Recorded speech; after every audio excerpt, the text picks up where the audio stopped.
March 6, 1944.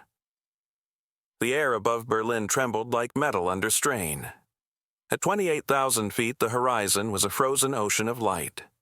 Below, the clouds were streaked with black smoke from the morning's bombing runs. Inside that sky, the roar of Pratt & Whitney engines merged into a single, endless growl. It was the voice of the 56th Fighter Group. They had climbed to meet the Luftwaffe again. For a year, the Germans had held the upper hand in vertical combat. Their Messerschmitts and Focke-Wulfs could always spiral up stall fighting their way to safety, while the heavy American Thunderbolts gasped for lift. The P-47 was a bruiser, huge armored and brutally fast in a dive, but hopeless when the fight turned upward. Every pilot knew the feeling, watching a German silhouette pull into the sun, disappearing untouchable.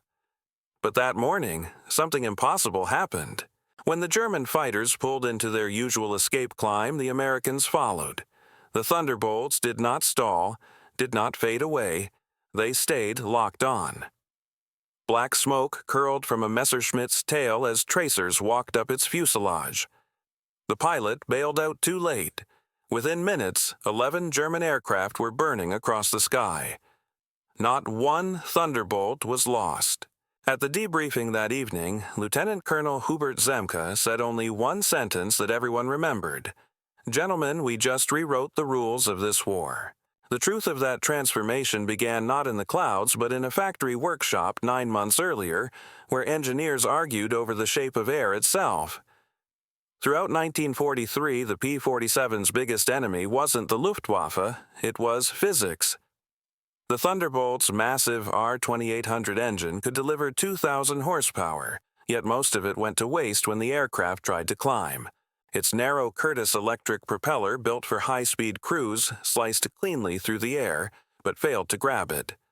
At low speeds, the blades were like knives, cutting water beautiful in form, useless in thrust. Pilots complained of engines screaming at full RPM while the aircraft clawed upward, barely gaining altitude. Reports piled up from England German fighters' escape by climbing. "We cannot follow."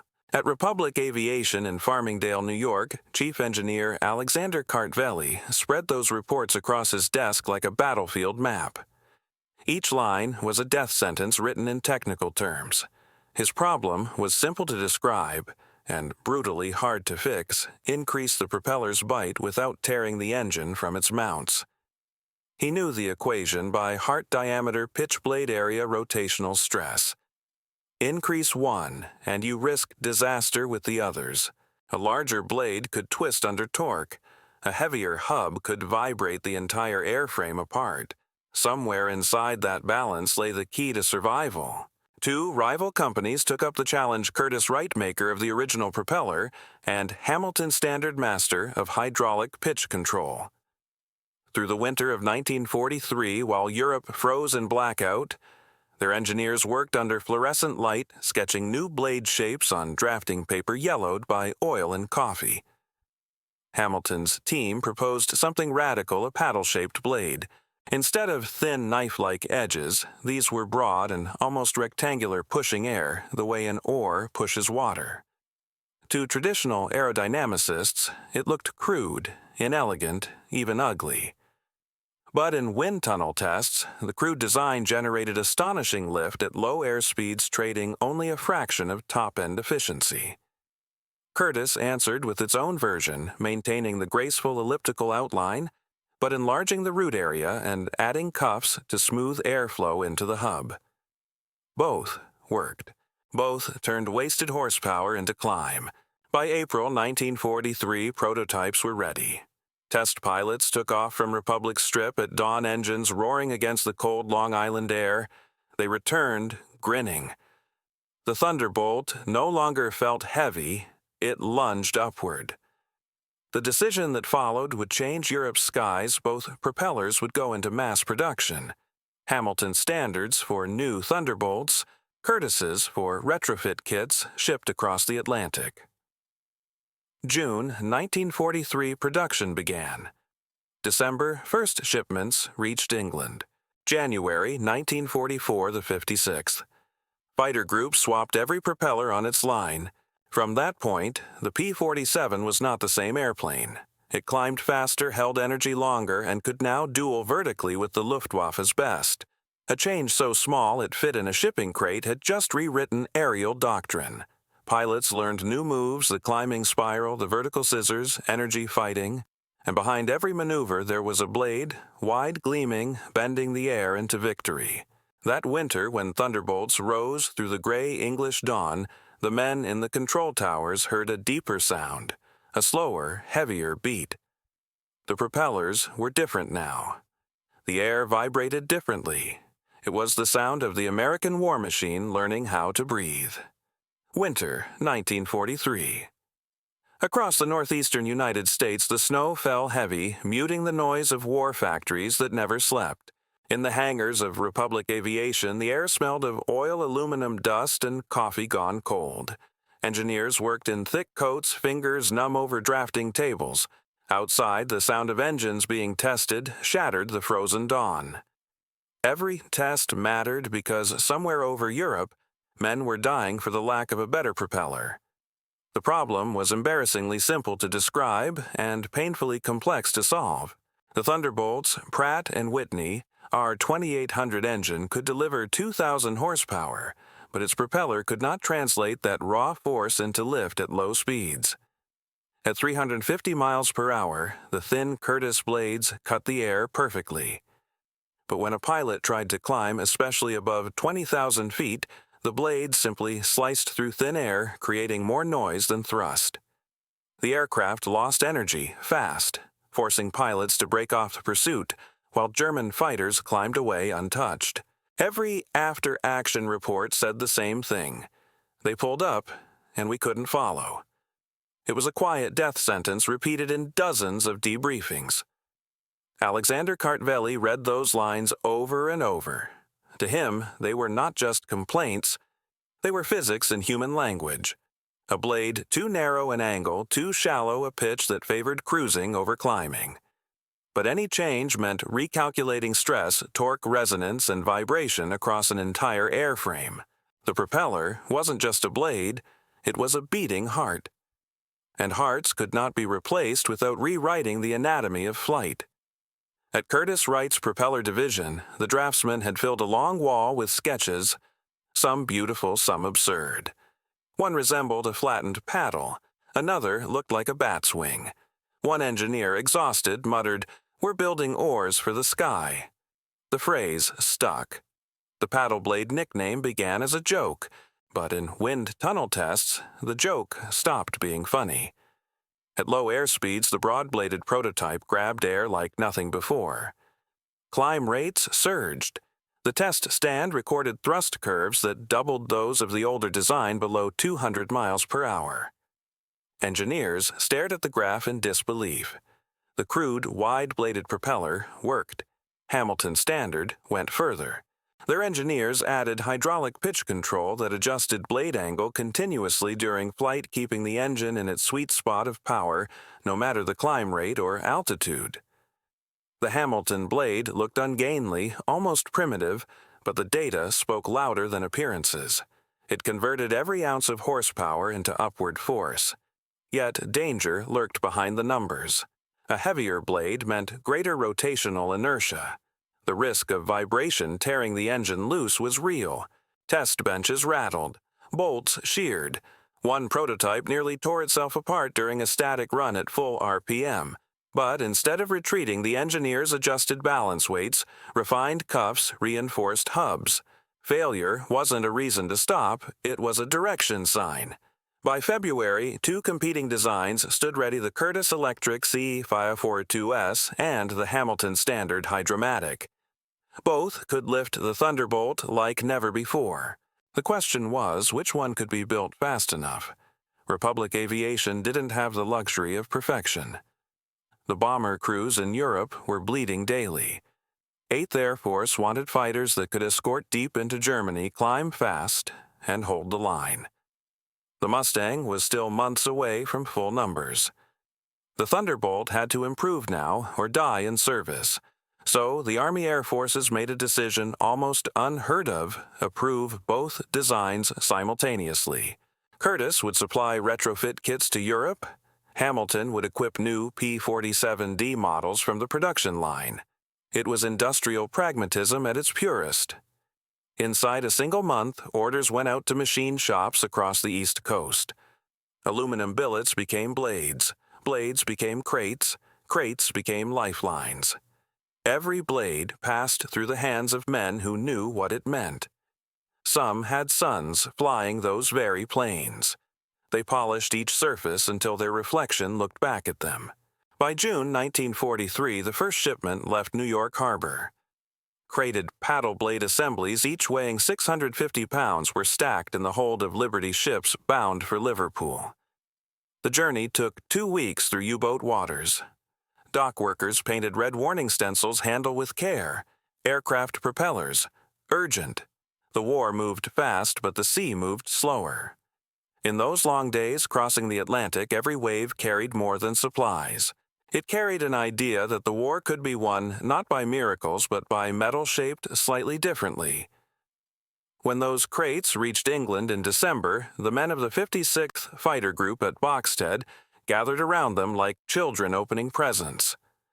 The mechanics pried open the lids, staring at the new blades. They were wide, thick, and strange ugly in a way that made pilots nervous. "These look like barn doors," one pilot said. Another smiled. "If they make us climb, I'll paint mine gold." Over the next few nights, the hangars buzzed with wrenches and laughter. Old narrow blades came off, new paddles went on. The air smelled of grease and promise. When dawn broke on January 4, 1944, the first squadron of paddle-blade Thunderbolts rolled out onto the icy runway. Engines started one by one, a rhythm like thunder, building in slow motion. Lieutenant Colonel Zemka climbed into his cockpit, glanced at the massive blades in front of him, and muttered, "Let's see if you can dance." He pushed the throttle forward.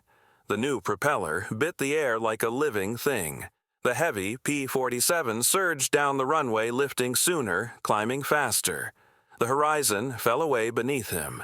At 10,000 feet, Zemka leveled off, smiling. For the first time, the Thunderbolt wanted to climb. He keyed the radio gentleman the beast just found its wings.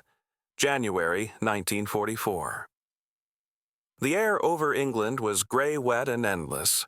Beneath that ceiling of clouds, the 56th Fighter Group prepared to take their new Thunderbolts into combat. They had flown the P-47 for a year and learned to respect its temper. Heavy, armored a tank with wings. It dove like a stone and rolled like a battleship. But now, with the wide paddle blade propeller bolted to the nose, it felt different, eager, alive, hungry for the sky. They called it the Claw. The moment the throttle opened, the aircraft no longer glided through the air, it dug into it. The propeller bit the wind so violently that pilots could feel the pull in their shoulders. The P-47 lifted faster, sharper, almost impatient to break free from the gray. Zemka, the group commander, was first to test its appetite for war. That morning, the mission was simple escort. A formation of B-17 bombers across the channel meet the Luftwaffe if they came and come home alive. The formation climbed in silence through 10,000, then 15, then 20,000 feet. The new Thunderbolts didn't lag behind as before. They climbed in formation without that desperate, strained roar that used to echo across England. Zemka's voice came through the radio. "Looks like we finally got ourselves a set of lungs." Someone replied, laughing. "About time, sir." The first enemy contacts appeared over the Dutch coast, small black dots growing, splitting, diving. Messerschmitts and Focke-Wulfs, the familiar hunters of 1943. Their tactic was always the same: dive through the bomber formation fire, then pull into a steep climb, trusting the Thunderbolts would stall and fall away. For months, it had worked flawlessly. But this time, it didn't. When the German fighters pulled up through the clouds, the Thunderbolts followed. Engines thundered at full power, but the P-47s didn't fall back. They stayed. Pilots felt the pull of the new blades biting the thin air, the heavy aircraft rising with a steadiness that defied memory. One German pilot, looking over his shoulder, saw the silver shape still there, closing in. He rolled too late. Tracers arced upward caught him in the belly. A bloom of black smoke spun downwards toward the North Sea. Across the radio, laughter mixed with disbelief. "They can't get away anymore," one pilot shouted. Another voice, cool-controlled, replied, "Stay with them, climb, and cut across their turns." It was the first time in months that the Thunderbolts were not victims of physics, but masters of it. In the debriefing later that day, Zemke spread maps and gun camera stills on the table. German fighters that used to vanish in vertical climbs now appeared frozen in the film frame, caught mid-turn, mid-stall. Zemke traced a line with his finger and said, "They're fighting like it's still 1943. We'll make them pay for that." He ordered immediate changes to training. The group would practice climbing spirals and vertical scissors, learning to convert speed into altitude and back again. "Don't chase them straight," he told his men. "Climb with them. Make them waste energy, then drop on them when they stall. We own the high side now." Through January, the 56th trained like a new army. They rehearsed every angle of vertical combat. Pilots described it as learning to walk again after living in a crawl. They discovered the joy of retaining energy, of knowing that the next pull on the stick would not leave the aircraft gasping, but surging higher. One night in the briefing room, Captain Francis Gabby Gabreski stood up and drew a spiral on the chalkboard. "This," he said, "is how we kill them now." He called it the climbing spiral. Enter at co-altitude. Pull gently. Keep the throttle open, feel the climb build. The German will follow, thinking you'll stall first. You won't. Let him climb into thin air until his wings tremble. Then roll over, dive through his smoke, and pull the trigger. It was elegant, brutal, and simple, the kind of tactic that only worked because the machine finally could. February 1944. The Thunderbolts took their new doctrine into the sky. The mission bomber escort over Brunswick and Hanover, a route lined with German airfields. The sky was thin ice blue, the air biting cold. At 24,000 feet, the bomber stream glittered like a slow river of silver fish. Then the call came: enemy fighters inbound. The first wave of Bf-109s sliced through the bombers, climbed hard to escape, and met a sight none had ever seen: Thunderbolts rising with them nose to tail. At the edge of stall speed, P-47s opened fire, their 850 caliber guns blazing. The air filled with sparks, metal, and falling wings. In the span of minutes, 11 German fighters were destroyed.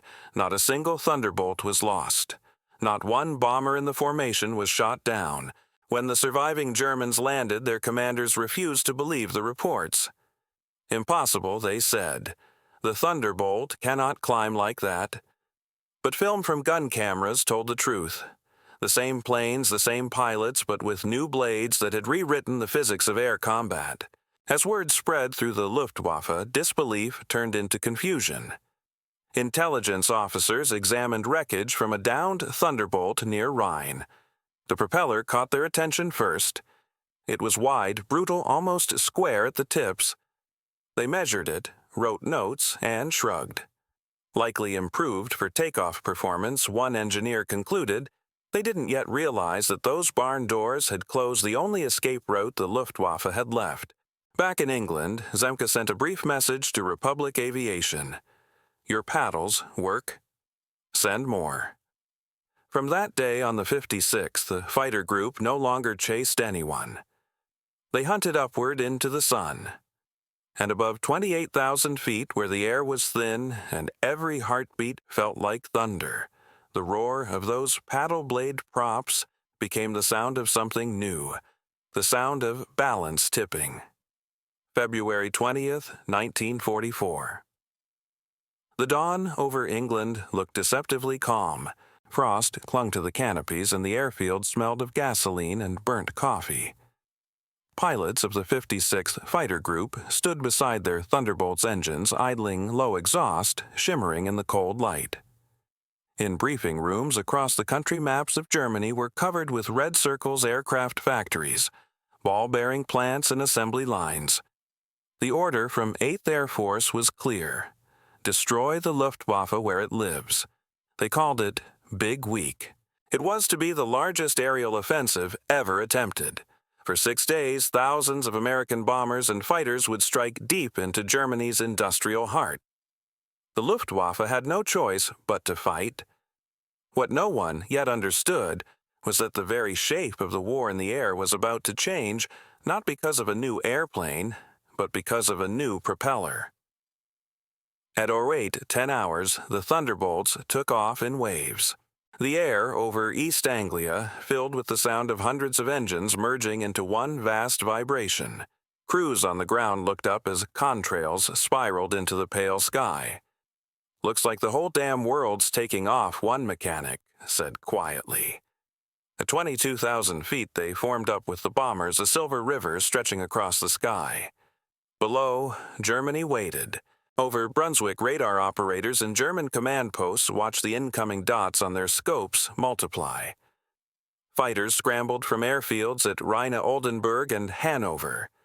80 Messerschmitts and Focke-Wulfs climbed into the freezing air. Their commanders gave the same order they had given 100 times before.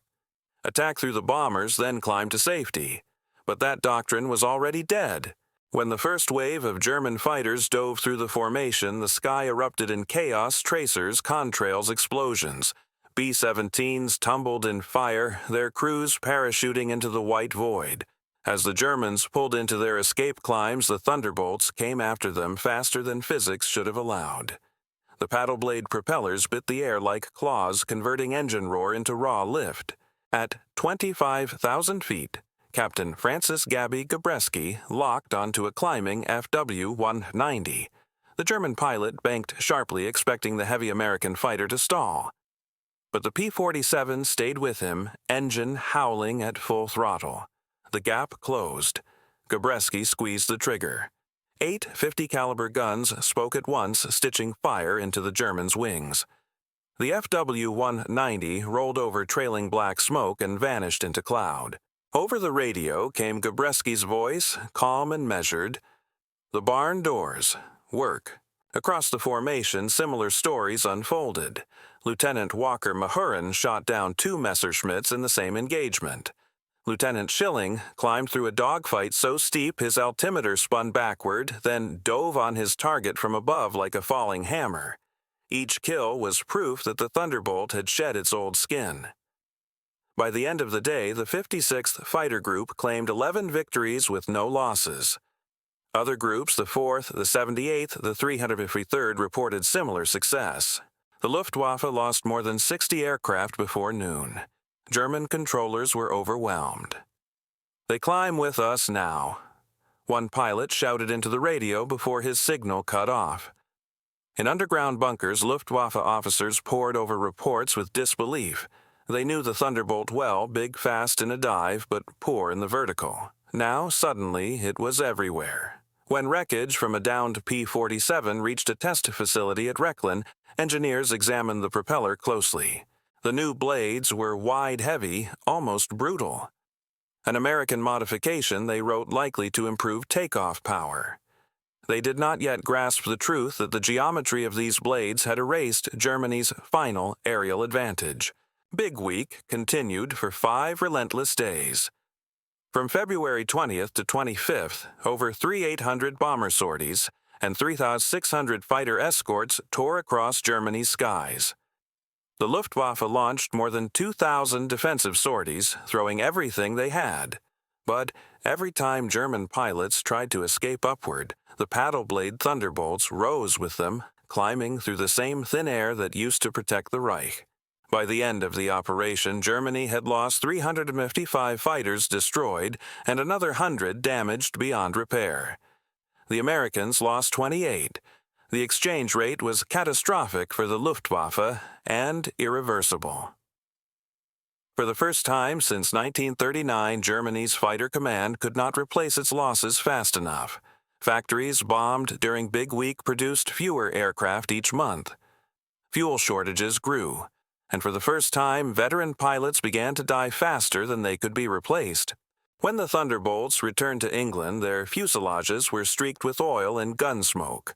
The pilots stepped out into the cold air, their faces pale and hollow from hours at altitude. Yet there was something in their eyes, relief mixed with disbelief. Zemke stood beside his P-47 wiping frost from his goggles. He said quietly, "We can meet them now anywhere, anyway." A war correspondent asked him later what had made the difference. Zemke thought for a moment, then pointed to the huge propeller blades still spinning slowly in the wind. That, he said, and the men who built it. The numbers told one story. The sound told another. Over the coming weeks, as Big Week gave way to daily strikes deep into Germany, Allied airfields were filled with a new kind of noise. The low, rhythmic beat of paddle-blade thunderbolts reverberated through hangars and down English valleys. It was deeper than before, heavier like the heartbeat of a giant waking from sleep. For the Luftwaffe, that sound was the echo of inevitability. For the Americans, it was the proof that ingenuity could turn desperation into dominance. The sky had turned red, not because of blood alone, but because of fire speed and the roar of machines that had finally learned how to climb. By the end of February 1944, the airfields of Western Germany were graveyards of twisted aluminum. Burned wrecks of Messerschmitts and Focke-Wulfs littered the grass. Mechanics worked in silence, salvaging what they could under the pale winter sun. The smell of fuel and scorched paint hung heavy in the air. Inside command bunkers, Luftwaffe officers studied maps covered in black ink losses, replacements, sortie counts. None of the numbers made sense anymore. For years, their doctrine had been simple and effective. Strike fast, dive through bomber formations, then climb to safety. The Messerschmitt Bf 109 and Focke-Wulf 190 were born for that kind of combat. They could outclimb almost anything. In 1943, this tactic had saved hundreds of German pilots. But in early 1944, it started to fail silently, without warning, without reason. Pilots returned, shaken, confused, muttering the same words over and over. The Thunderbolts can follow us now. At first, the reports were dismissed as exaggeration. Commanders assumed the Americans had introduced a new fighter. Some even speculated it was an early version of the P-51 disguised as a Thunderbolt. But the gun camera footage told another story. The silhouettes were unmistakable P-47s, huge and round-nosed, climbing in pursuit like they never had before. When engineers at Rechlin examined wreckage from a newly captured P-47 D-23, they measured the propeller blades carefully. Each one was wide, rectangular, almost crude compared to German designs. They noted the enlarged root cuffs, the reinforced hub, the hydraulic pitch system, yet their report concluded blandly, improved takeoff, and low-speed performance limited tactical value. It was a fatal misunderstanding. Meanwhile, in the skies, German pilots were learning the truth the hard way. Major Klaus Mitusch of Jagdgeschwader 26 led a squadron of FW Wonder 90s over northern France on February 21st. They spotted Thunderbolts escorting bombers at 22,000 feet.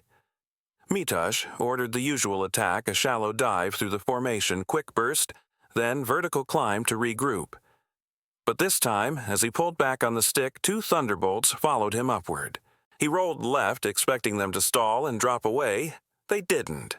The wide-bladed P-47s kept climbing, closing in even as his engine strained for air. One burst from their .50 caliber guns shredded his wingman's tail.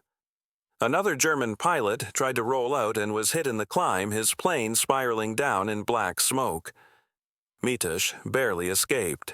Back at base, his after-action report was short and bitter. The Americans now possess a Thunderbolt capable of vertical pursuit. Climb-escape tactics no longer valid. He added one more line. If this continues, we will have no refuge. Those words spread quickly through the Luftwaffe. Commanders at Jagdgeschwader, 26, 2, and 11 reported similar experiences. Veteran pilots who had once mocked the heavy Thunderbolt now feared it. Some began to question whether to engage at all. The Luftwaffe's tactical foundation, aggressive hit-and-climb fighting, was collapsing under the weight of a single American modification. Luftwaffe. Intelligence finally issued a notice to all fighter units. The American P-47 has been modified with a new propeller. It now demonstrates superior thrust at low speeds. Avoid vertical combat unless possessing a clear energy advantage. Disengage in level flight only. But doctrine is habit, and habit is harder to kill than men. For months, German pilots had survived by climbing. It was instinct, almost muscle memory. Under pressure, no one thought about new bulletins. They pulled up, and they died. At Boxted Airfield in England, the mood was the opposite. Pilots of the 56th Fighter Group could sense the change even before the statistics confirmed it. Enemy attacks were less coordinated, less confident. German formations broke apart faster. "They've lost the high ground," one pilot said. Another replied, "And they don't know what to do down here." In briefing rooms, Zemke's chalkboard diagrams evolved into combat doctrine. Every new Thunderbolt squadron arriving in England trained in vertical tactics, the climbing spiral, the energy dive, the rolling scissors. The paddle blade propellers gave them options they'd never had before. Speed became altitude, altitude became position, and position became life. Gabreski perfected the method. He would engage at co-altitude pull-up slightly, forcing the enemy to follow. The German pilot, confident from experience, would climb harder, expecting the Thunderbolt to stall. Instead, Gabreski would keep rising steady and patient. When the German reached the edge of stall, his aircraft shuddered. In that instant, Gabreski rolled over, dove through the spiral, and fired. The enemy had no chance. Again and again, the same story repeated. By March, Gabreski's kills had doubled. Pilots in his squadron joked that the Germans must think he had a new engine. But Gabreski always corrected them. "Not the engine," he said, tapping the propeller's edge after landing. "The blades." For the Luftwaffe, the transformation was psychological as much as physical. They had built their confidence on the belief that German engineering could outfly American brute force. The Thunderbolt's success shattered that illusion. Reports from field units spoke of confusion and despair. "The Americans improve faster than we can respond," one colonel wrote. "We identify a weakness, and within months it is gone." At high command, discussions turned grim. Messerschmitt's engineers had long known that wider blades could improve climb performance, but Germany's factories were stretched to breaking point. Retooling for a new propeller design meant halting production for weeks, something they could not afford. They needed numbers, not perfection. And so even as American Thunderbolts evolved, German fighters remained the same. In less than 3 months, the balance of air combat over Europe had reversed. The Luftwaffe still had skilled pilots, but skill meant nothing when physics itself had turned against them. March 1944 arrived with the chill of inevitability. On the morning of the 6th to the 56th, Fighter Group once again crossed into German airspace, this time over Berlin. At 28,000 feet, the Luftwaffe rose to meet them. It should have been another stalemate. Instead, it became a slaughter. Thunderbolts followed Messerschmitts into climbs that once meant certain death. 11 German aircraft went down. No Thunderbolts were lost. Not a single bomber in the formation was touched. The Germans landed in disbelief. "They climb with us now," one pilot said to his commander. "They are not the same machines." He was right. They were not. The Thunderbolt had become something new, something born from steel data, and the stubborn will to fix what seemed unfixable. That night, in a cold English briefing tent, Zemke looked at the names on the mission board. All returned, not one empty seat. He exhaled slowly, then looked out at the dark runway where the paddle blade props glinted in the moonlight. War, he realized, was not only fought with bullets, it was fought with ideas, ones shaped by the hands of engineers who never saw the sky they changed. And far away in German factories still producing yesterday's propellers, no one yet knew that the battle for the air had already been lost. March faded into April, and with it the cold sky of Europe began to change color, not just from the seasons, but from the rhythm of war itself. What had once been a battlefield contested inch by inch now belonged to a single sound the deep, pulsing roar of thousands of paddle-blade thunderbolts cutting through the clouds. It was no longer the thin high whine of desperate climbs. It was the heartbeat of an empire in motion. At Boxted, Debden, and Halesworth, the ground trembled every morning as squadrons of P-47s lifted off their propellers, flashing like mirrors in the dawn. Mechanics stood in the slipstream faces, stung by grit, watching the heavy fighters rise into the pale sky until they became silver specks. The men had learned to tell by sound which aircraft carried the old narrow blades and which carried the new. The narrow-bladed planes screamed. The paddle-bladed ones growled. That low, steady rhythm was the music of dominance. The transformation was complete. Within 3 months, 6 of the 8 Thunderbolt groups in England had converted to the new propeller. The remaining 2 were next in line. Replacement kits arrived faster than they could be installed. Cargo ships unloaded crates at Liverpool labeled Aircraft Propeller Assembly. Handle with care. And from there they traveled by train through the rain-soaked countryside to the air depots. Crews worked by lantern light, removing old hubs, fitting new hydraulic controls, tightening bolts until their hands blistered. By dawn, another row of Thunderbolts would stand ready, their broad blades gleaming like black wings. In combat, the difference was no longer measured in theory, but in survival. Bomber crews who had once prayed for escort coverage now watched in wonder as Thunderbolts fought above them in perfect vertical spirals. One B-17 gunner later wrote, "They didn't fall away anymore. They climbed right up into the fight. You could see the Germans break off because the P-47s were on their tails all the way to the top. Each mission brought back more proof. Combat cameras showed enemy fighters trying their old maneuvers, stalling. Spinning dying, reports flooded headquarters with a single repeated phrase, 'Climb performance exceptional.' The kill ratios told the rest of the story. In early 1944, American fighters averaged nearly 2 victories for every loss. By summer, it was more than 4. But numbers could not capture what the sound meant. When a formation of Thunderbolts passed overhead, farmers in the English countryside would pause their work. Children pointed at the sky. The air seemed to throb low and heavy, shaking windows and hearts alike. "That's ours," someone would whisper. It was the same sound that German soldiers at the front would soon come to fear, the deep rhythmic growl that meant the P-47s were coming for the roads, the rail lines, the convoys, and everything that still moved under the Reich's crumbling sky. In Berlin, the reports grew darker. Factories bombed during Big Week could not recover. Replacement aircraft rolled off assembly lines slower than before, and many never made it to the front. Pilots were rushed through training with only 40 flight hours. They were brave, but bravery was no longer enough. Against paddle-blade Thunderbolts, their chances were measured in minutes. Luftwaffe engineers proposed their own wide-blade designs, but the war economy was collapsing. Aluminum was scarce fuel scarcer, and time the rarest of all. Retooling production lines would mean halting output for weeks. "We can't afford it," said one official. And so Germany kept building fighters for a war that had already moved beyond them.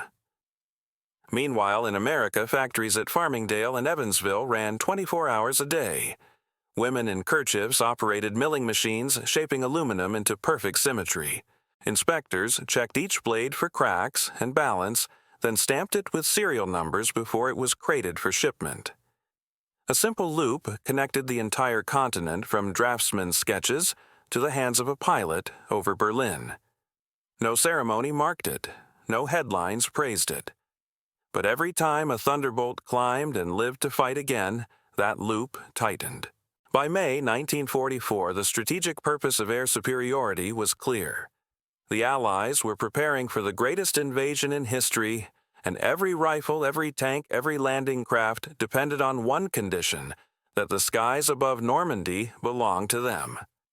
And so the Thunderbolts went hunting day after day, sweeping over northern France in pairs and fours, attacking airfields, railways, trucks, anything that could move. The paddle blade propeller designed for vertical power now proved equally valuable at low altitude. Heavy with bombs and rockets, the P-47s dove like hawks and still climbed away before German flak could reach them. Pilots described the sensation of acceleration as almost alive. "You feel it grab the air," one said. "It hauls you out of the valley like a hand pulling you from a fire." To the men on the ground, that sound meant safety. To the Germans, it meant doom approaching out of the sun. The same dull beat that once rose from English airfields now echoed over occupied France, bouncing off ruined villages and broken forests. The P-47 had become more than a fighter. It was the drumbeat of the invasion to come. At Bokstedt, Zemke watched his pilots return from another sweep. Their aircraft were streaked with mud and oil, their faces pale beneath oxygen marks, but they were alive.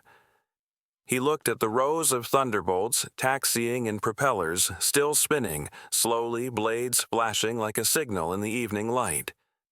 The sound filled the air, a deep rolling pulse that seemed to shake the very ground. It was not the noise of an engine anymore.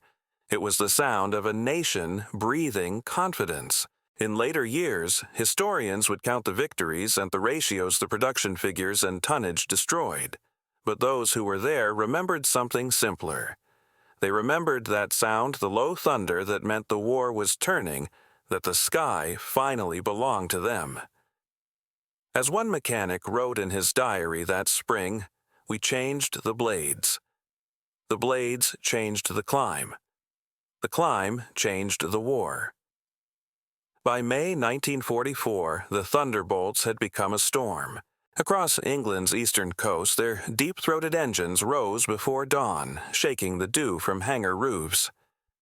The airfields at Bokstedt, Debden, Halesworth, and Bodney no longer slept. Mechanics worked under floodlights, tightening bolts, checking ammunition belts, loading rockets beneath broad, mud-streaked wings. In the distance, the sea glittered faintly beneath the pale horizon. Somewhere beyond that water, France waited. Every pilot knew what was coming. They were not told the date, but they could feel it.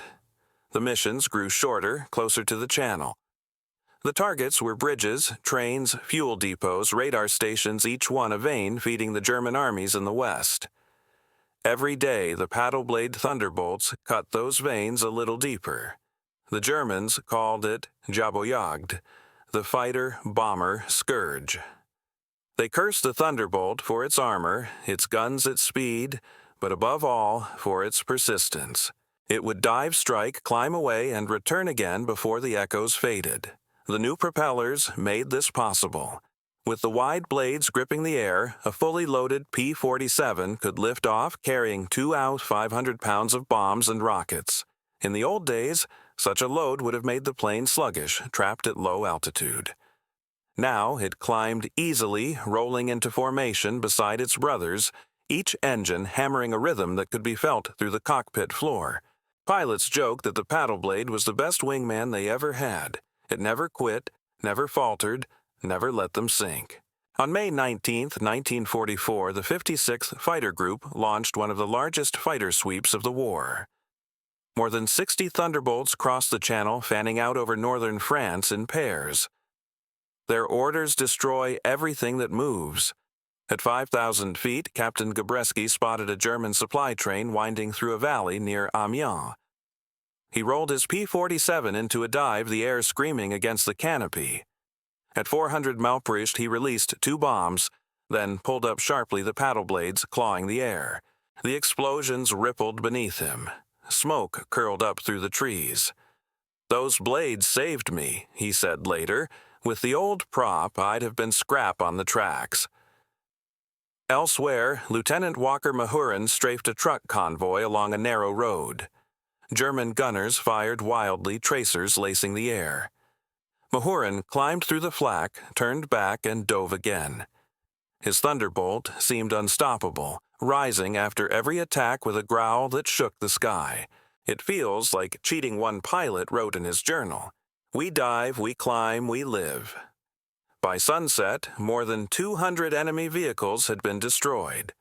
Not one Thunderbolt was lost. The Germans began to call them Thunder Cows, huge, relentless beasts that could not be killed. In occupied France, German soldiers learned to read the sky by sound. The deep, rhythmic pulse of paddle blades meant trouble. It was different from the sharper buzz of the Spitfire or the smooth whine of the Mustang. The P-47's engine carried a weight, a vibration that crawled into the bones. You could feel them before you saw them, one German infantryman recalled. The air thickened, then they came, and everything vanished in fire. For Allied troops preparing to cross the Channel, that sound was comfort. It meant the Luftwaffe was gone. It meant the sky was theirs. The Thunderbolts had scoured northern France so thoroughly that by early June, German air units west of the Rhine could barely take off without being hunted down. At Luftwaffe headquarters, despair turned to resignation.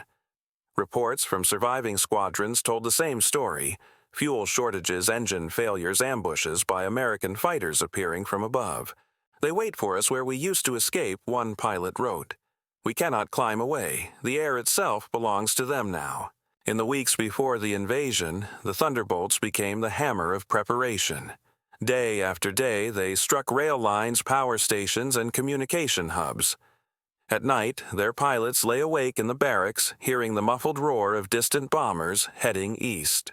The war had become a machine, each gear turning another, and the paddle blade propeller was one of its smallest, strongest cogs.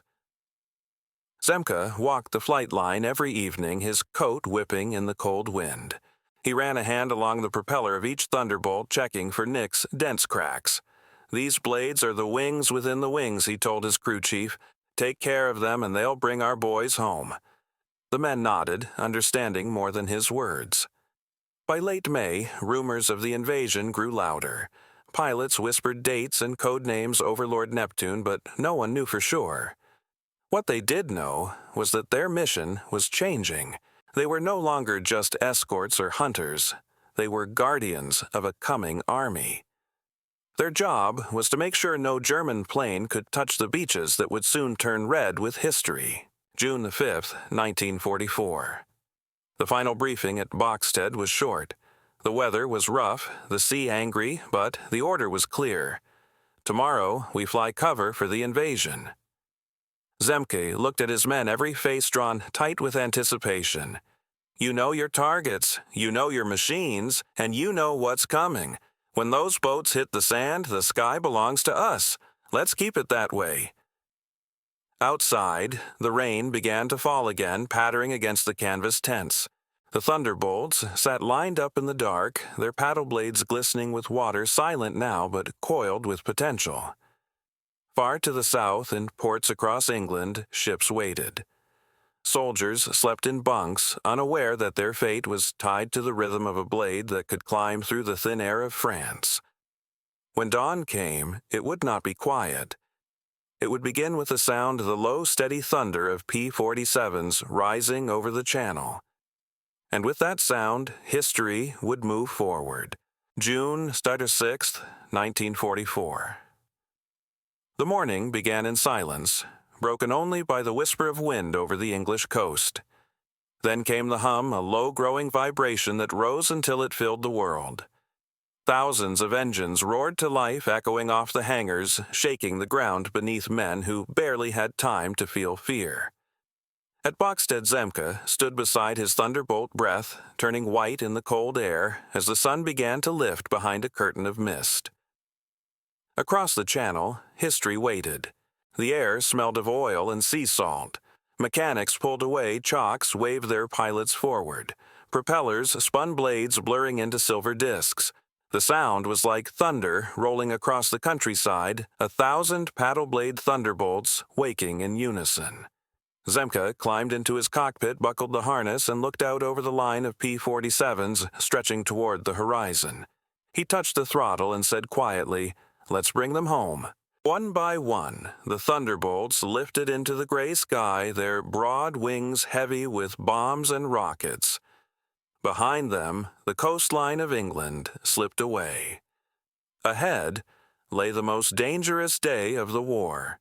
Below, the Channel was alive with movement ships as far as the eye could see, a floating continent of steel and willpower. More than 5,000 vessels crossed that narrow stretch of water carrying an army larger than any the world had ever seen. From 30,000 feet, the formation looked fragile like a string of toy boats crawling toward a storm. But above them, the sky was guarded by the paddle-blade squadrons of the 8th and 9th Air Forces, thousands of P-47s, P-51s, and P-38s circling like hawks over the fleet. The Luftwaffe never came, not in strength, not as it once had. When radar stations in France detected the invasion fleet, German controllers tried to scramble every fighter they could muster. But fuel shortages, broken runways, and shattered communications turned their efforts into chaos. The few aircraft that did take off found the sky already filled with thunderbolts. At 600 hours near Caen, a formation of FW-190s appeared climbing through the haze to intercept Allied transports. They never reached them. A patrol of P-47s from the 56th and 78th Fighter Groups intercepted at 15,000 feet. The Germans tried to roll and climb old instincts, but the thunderbolts matched them, move for move. One after another, the Focke-Wulfs stalled, and fell trails of black smoke marking their descent into the channel. By Oro 700, the air above the beaches belonged entirely to the Allies. On the ground below, the first wave of landing craft touched the sand at Utah and Omaha. The beaches erupted in fire. Smoke rose like curtains across the coastline. Pilots circling above could see the chaos unfold, the flashes of artillery, the silhouettes of men running through surf, the shadows of tanks crawling forward. Radio chatter filled the airwaves, calls for cover, for strikes for salvation. Zemke's voice broke through the static. All groups stay overhead. Take down anything with a cross on its wings. Thunderbolts dove through the clouds, their paddle blades howling. They hit German artillery positions, strafed convoys trying to reach the beaches, bombed bridges over the Orne River. Each attack came from above and ended with the same impossible climb. The new propellers bit the heavy morning air, hauling the fighters back into the sky before flak could find them. To the soldiers on the beach, those climbs looked miraculous. They came down like meteors, one infantryman recalled, and then they were gone again up through the smoke faster than anything I'd ever seen. At midday, a small group of German fighters attempted one last counterattack over Gold Beach. They were met by a wall of thunderbolts. Captain Gabreski led the intercept. He spotted a pair of FW-190s trying to dive through the smoke. He rolled in from above, throttle full, the roar of the R-2800 filling the cockpit. At 500 miles per hour, the airframe trembled, but the broad blades held steady, cutting through the wind like knives through silk. He fired once. The lead, Focke-Wulf, burst apart in flame. The second tried to climb. Gabreski followed. The German pilot must have thought he could still escape by going vertical. It was the old habit, the one that had worked a year ago. But this was not 1943 anymore. The Thunderbolt rose after him, steady and relentless. When the German's engine faltered, Gabreski fired again. The FW-190 vanished into a plume of smoke. "Not today," he said over the radio. By sunset, the Luftwaffe had managed fewer than 100 sorties over Normandy. Most were intercepted before they even reached the beaches. American and British fighters flew more than 8,000 missions that day. The ratio was not a contest, it was an ending. When the last Thunderbolts returned to England that night, the airfields were quiet except for the low ticking of cooling engines. The pilots climbed down faces streaked with sweat and salt uniforms soaked from the humidity of the cockpit. Zemke walked along the runway listening. The sky still echoed faintly with the rumble of distant engines like thunder rolling away over the sea. They had done their job. The Luftwaffe had failed to appear in any strength. The beaches held. The invasion had succeeded. In his logbook, Zemke wrote one line before turning in the paddles carried us through. In the days that followed, Thunderbolts patrolled endlessly over the new front. They flew low over hedgerows and fields, attacking convoys, trains, and anything that moved. Their broad blades still bore the mud of Normandy and the dust of France. They were no longer just fighters, they were guardians of an army on the march. To the men below, their sound became as familiar as the heartbeat of the earth. When the deep, steady growl passed overhead, soldiers would look up, smile faintly, and whisper, "Ours." No monument marks that sound. No medal carries its name. But it was the sound that made D-Day possible, the steady, patient thunder of an aircraft that had learned to climb when it mattered most. The paddle blade had done more than change a machine. It had given wings to history. Summer 1944. France was burning, and the thunderbolts ruled the sky. From Normandy's beaches to the fields of the Loire Valley, the sound of the paddle blade propeller had become the rhythm of conquest, low, heavy, and unstoppable. Every morning, before the mist lifted from the hedgerows, engines began to rumble across dozens of airstrips hastily built behind the advancing Allied lines. Mechanics worked sleepless nights under dim lamps, patching bullet holes and fitting new bomb racks. The smell of hot oil mixed with wet grass and cordite. When the first light touched the treetops, the thunderbolts rose again. Their wings carried the scars of D-Day, their bellies packed with rockets, bombs, and fuel. The same paddle blade propellers that had once lifted them above German fighters now hauled them into low, brutal missions, hunting the arteries of the Reich itself. Roads, bridges, trains, convoys, nothing moved without fear of the silver predators above. They called it Thunderbolt, Weather, Blue Skies, Light Winds, and No Mercy. July 1944. The 56th, 278th, and 353rd Fighter Groups flew more than 100 sorties a day, striking deep into occupied France. Each mission began the same way. The pilots would line up on rough grass runways, throttle up, and feel the propellers grab the air like fists. The aircraft leapt forward, heavy but eager. At treetop height, the blades cut through the morning mist, leaving swirling patterns of vapor in their wake. Their targets were simple movement, anything that moved. A column of trucks on a narrow road, a train crossing a viaduct, a fuel depot hidden behind trees. The Germans learned quickly to travel only at night, but the Thunderbolts learned faster. Dawn sweeps caught them on open roads, their vehicles still warm from midnight runs. Rockets hissed downward, followed by the staccato roar of 8 machine guns. Dust and smoke rose in plumes that could be seen for miles. Pilots returned home with blackened canopies and empty ammunition belts. Some spoke little after landing. Others laughed too loudly. War had become a daily harvest. "We plow with fire," one pilot said, staring at the smoke drifting east. The paddle blade propellers turned the slaughter into efficiency. The heavy Thunderbolt, loaded with bombs and rockets, should have been clumsy. Yet the wide blades gripped the air even at low speeds, letting pilots pull up sharply after an attack instead of skimming the ground. "You can feel them bite," Lieutenant Schilling told a reporter. "You drop your load pull and the thing climbs like it's got claws in the wind." A small change in metal shape had made a monster of the machine. The Germans had no answer. The Luftwaffe was broken. In June, it had launched fewer than 100 sorties over Normandy. By August, it barely flew at all. Most remaining fighters were destroyed on the ground, caught in their dispersal fields by the very aircraft they once hunted. When German pilots did take off, they faced a sky filled with Thunderbolts, Mustangs, and Tempests waiting like vultures above the clouds. One Luftwaffe ace, captured after bailing out, was asked what he thought of the new Thunderbolt. He hesitated, then said, "It climbs like a god and kills like a hammer." Through July and August, the war became a one-sided storm. Thunderbolts flew more than 80,000 sorties in 6 months, destroying trains, fuel dumps, and more than 3,000 enemy aircraft.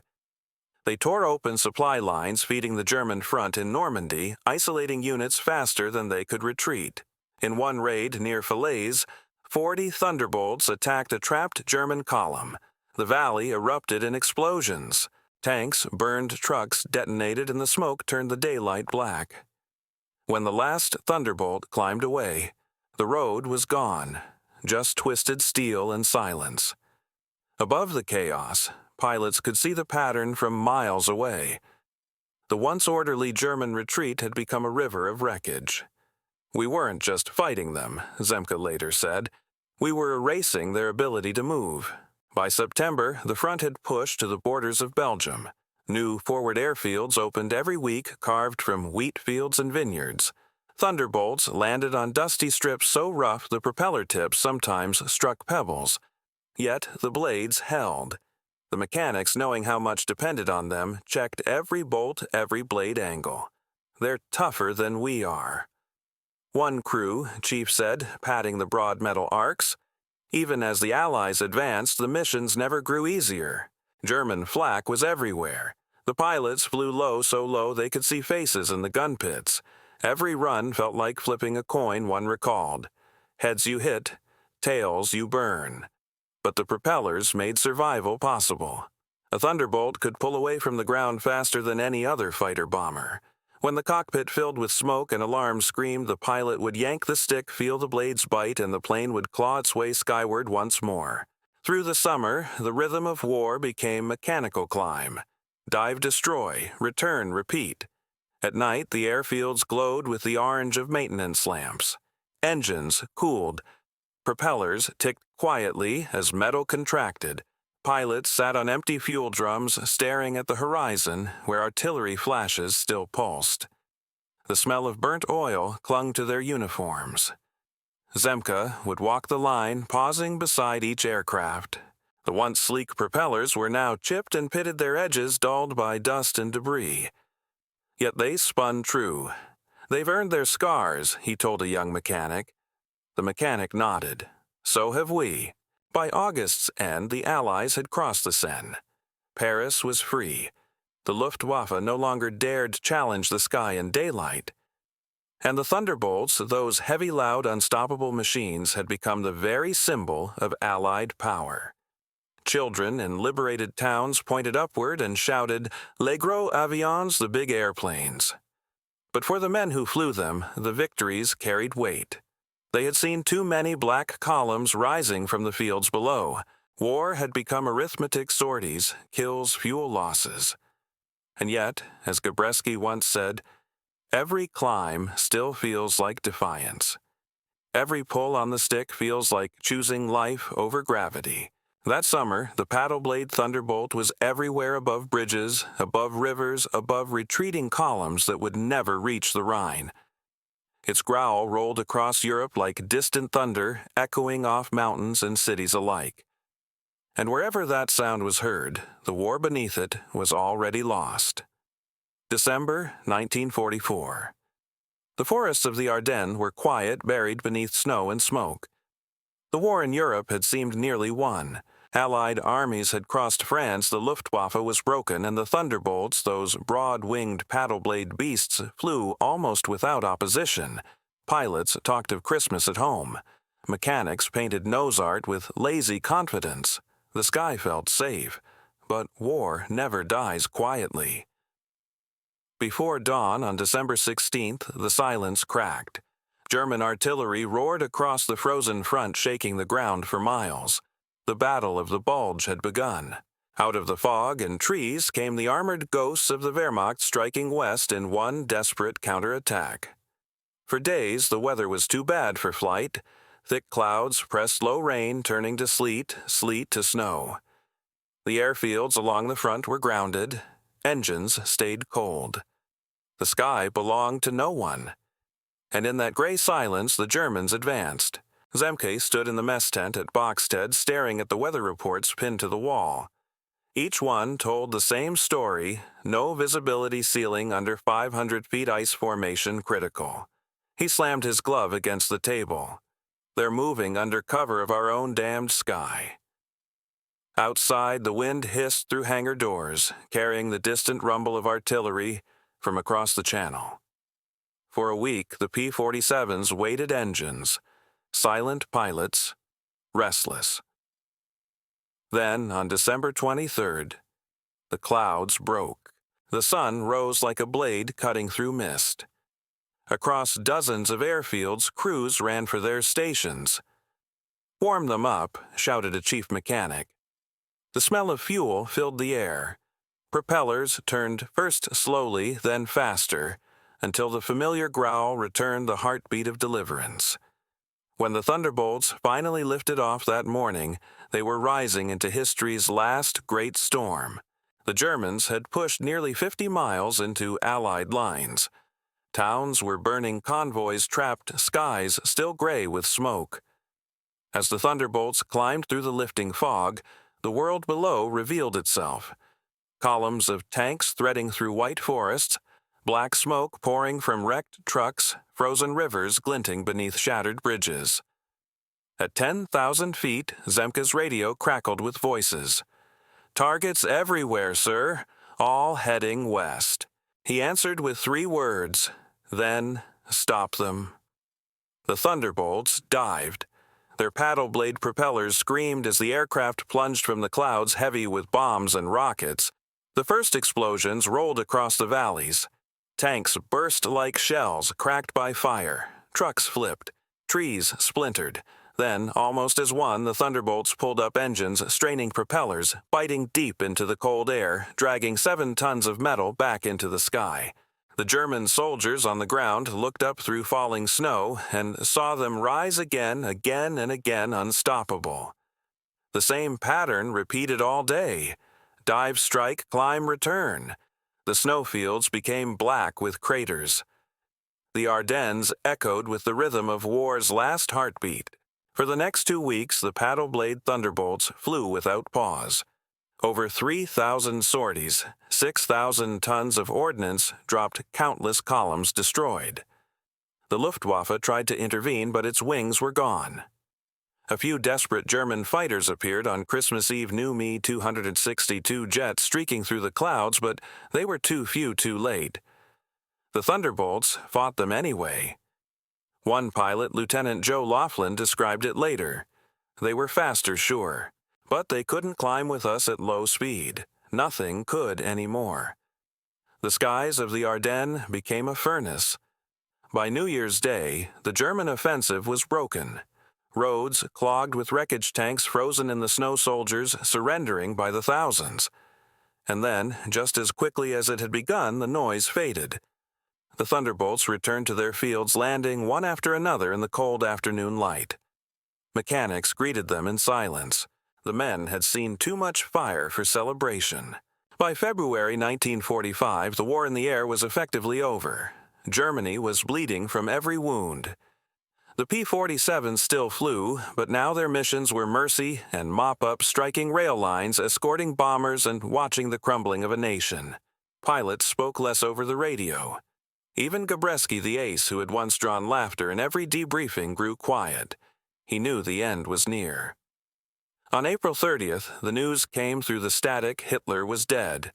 Within days, the fighting stopped. The sky, for the first time in years, was empty. The war ended, but the machines that had carried it did not rest easily. Most of the Thunderbolts were retired, scrapped, or sold to foreign air forces. Their mighty R-2800 engines were dismantled, their broad blades stacked in crates like the wings of fallen giants.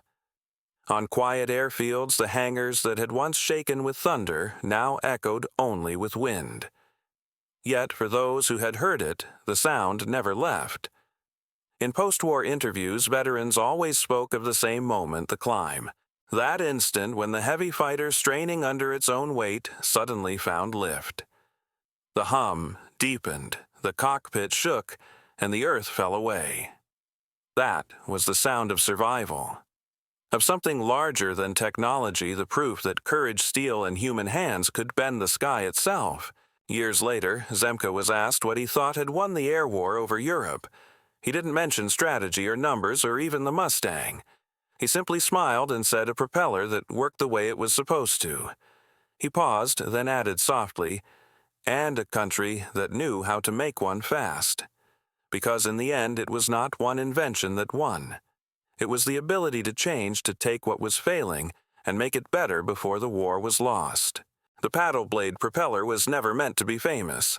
It was just an idea drawn on paper, hammered into shape by cold hands in warm factories. But it carried men higher, faster, farther than they had ever dreamed. It turned the P-47 from a lumbering brute into a predator that ruled the sky, and in doing so it helped to turn the tide of a world war. Spring came to Europe again. Fields turned green where craters once smoked. In museums now, a few thunderbolts still stand, their wide blades frozen mid-spin. Dust gathers on the aluminum skin, sunlight glints off old insignia, and schoolchildren walk past without hearing the echo that still lives in the metal. But if you listen closely, really listen, you can almost hear it, the low, steady growl of a propeller, biting into the wind, the hum of a world learning how to climb again.